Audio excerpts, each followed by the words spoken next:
Hello and welcome to this video that I'm recording in lieu of the standard module choice talk for prospective level 2 students. So I'm David Thackeray, Director of Education for History. You have received a number of emails from me over recent days. Firstly, I'd just like to say I hope you're all keeping well and you're safe. Obviously, we realise that the last week has been a very stressful time for everyone, students and staff alike. With the unprecedented situation, we're having to make a number of changes to teaching.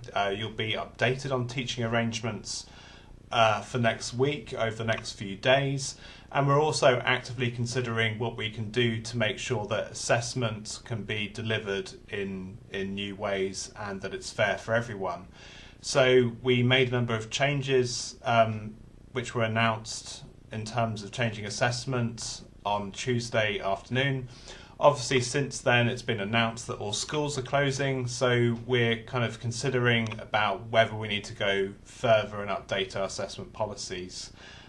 So as soon as I get any updates on those things, I'll update you.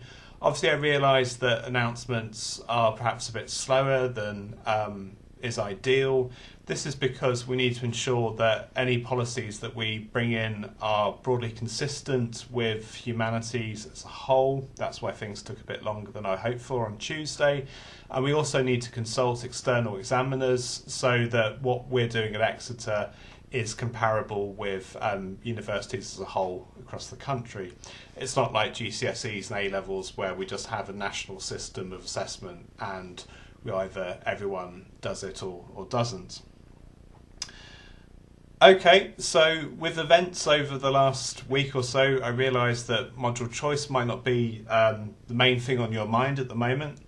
As far as I know, it's carrying on to the 27th of March as usual. If there's any extension to that date, then you will be updated by the relevant authorities. I'm not involved in those decisions. So how does module choice work? Well, as with level 1, you are required to do 120 credits of modules if you're a full-time student, normally 60 credits if you're a part-time student. And for history, at least, you would only pick level 2 modules. You can exercise modularity. In terms of thinking about that, I would recommend that you look at the program pages for your course on the university website. If you've got any queries about what modules you can and cannot select, then it's worth emailing the history office. Please be aware that obviously due to recent events, they might take a bit longer than usual to reply to any emails. So in terms of getting a sense of what modules you can and cannot do, no, that's not right. Anyway, before then, I should say that history modules are not organised on a first-come, first-served basis. You have until the deadline to make your module choices and you rank your modules. You'll then be given modules based on our concerns that everyone, as much as possible, gets their first or second choice for modules. So we need to be equitable to everyone. To get a sense of what the modules are like, you can go on the Exeter Humanities intranets, click on studying, then click on undergraduates, click on modules, and then if you want to select history modules, you go to history level 2 and then obviously 2020-21. And that gives you details of all the history modules which are available at level 2 for next year. You've also got some descriptions there in the individual module pages which talk about the content of the course, the typical seminar content, how assessment works, and also gives you an idea of the basic reading as well.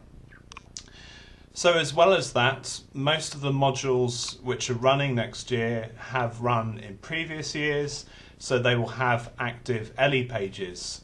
So if you go on ELI, you will get an idea in more detail about what the course is about and its typical content. A number of tutors are also making videos as well to introduce their courses over the next few days. I'll make sure that those are available to you via YouTube as well. So in terms of the kind of typical questions that we get about module choice for history, firstly, you don't need any existing knowledge of the topics that you might want to study, say for an option.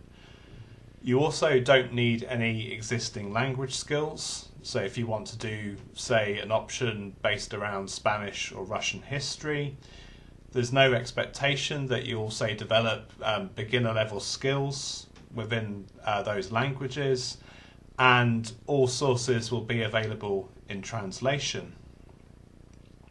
You also don't need to worry about overlap in terms of module choices. So you can do a Doing History project which has overlaps and similarities with the topic that you would do for an option. It's quite common for people to, say, do an option level 1, find out they're really interested in the topic, and want to look at it from another perspective in their Doing History project in term 2. Okay, so those are a lot of the kind of the basic points. So in terms of how level 2 is structured at Exeter, we have 2 large team taught modules which are run, Uses of the Past runs in term 1 and Doing History runs in term 2.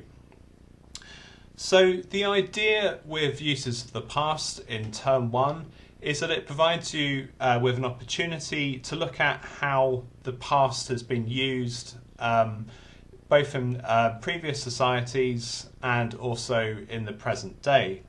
So to give you an example of the kind of things that we look at with uses of the past, you have an opportunity to think about how the past is used in debates about Brexit, for example, and also how there's been a number of debates about how history should be taught in schools, which are ongoing.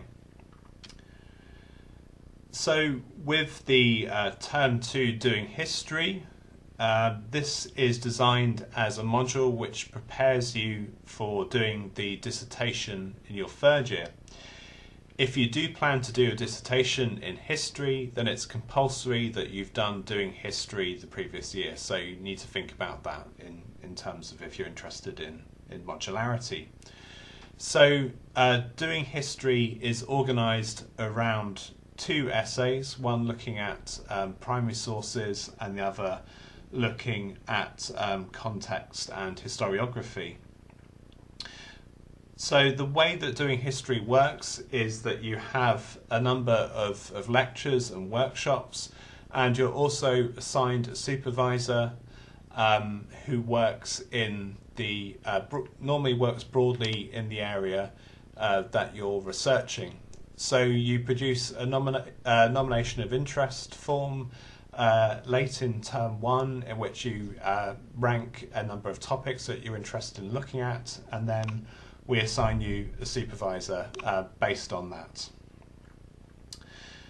You've then got a number of option modules which you can select, which are all 30 credits, as is Doing History and Uses of the Past. The idea with the option modules is that they provide you with an opportunity to look at a particular historical period and region in more depth than you would have been able to in your first year. So the way that options work is that they're organised around 2 lectures a week and 1 seminar, and you do 2 essays for the option, and they're effectively building on the work that you've done with sources and skills in your first year, and they also prepare you for the final year special subject as well. If you've got any questions about individual modules, then I would encourage you to email the module conveners over the next few days. You can get details of who is convening each module on the web pages on the Exeter Humanities intranet. If you've got any more general inquiries about module choice, then do feel free to contact the History Office and myself as well. So that's it from me for now. So just again, I hope you're staying safe, and we'll update you with any changes to kind of teaching and assessment over the next few days as well. Thank you.